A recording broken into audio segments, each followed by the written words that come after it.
To Art Seeger, who is a race car driver, and his partner John Fox, who is not only a partner but owns this beautiful baby behind us right here. We're talking about NASCAR and the fact that sometimes cheating takes place. Is that true? It can happen to you, yes, it can. Okay. Well, Art, take us around, show us what people are looking for in NASCAR to legitimize a race and make sure they win it fair and square. Or how to cheat, because, you know. Well, we don't cheat, and I'm not saying anybody does. Enhance your performance. But, okay. Yes, enhance your performance. Enhance our performance. First you were thing showing we can some do things is go earlier. to the front end, maybe. Okay. And take a look at the... in NASCAR at Daytona, they have something called the restrictor plate engine. There's a plate that limits the air you can get into your intake manifold. Some things that have happened, that they claim have happened recently, is they've mixed some kind of fuel additive. And the intake manifold being here? Yes, the intake manifold is this item right here.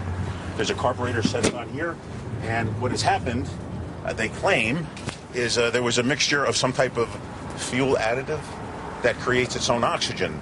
So therefore, you're not only introducing air in through the carburetor where the restrictor are, it creates its own oxygen down inside the combustion. Steroids for cars.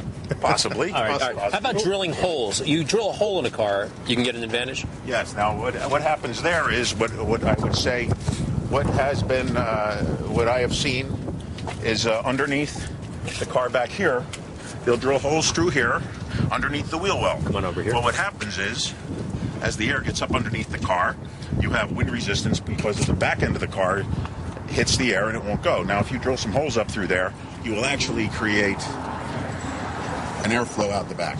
Is that called more drag, or you're actually eliminating drag? All right, you're eliminating drag, and then that lowers it, and then as a result of that... That's one thing. The other thing is, has been documented where sometimes there's bolts under here, or your springs, or your wedge bolt adjustment.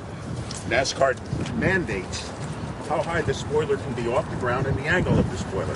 So what happens is, as the air comes over the car, the air will hit here, create drag. What happens when that goes lower, the car actually drops down. And there are allegations that Jeff Gordon's car was an inch lower or so. Yes, now that bolt vibrated loose and fell out.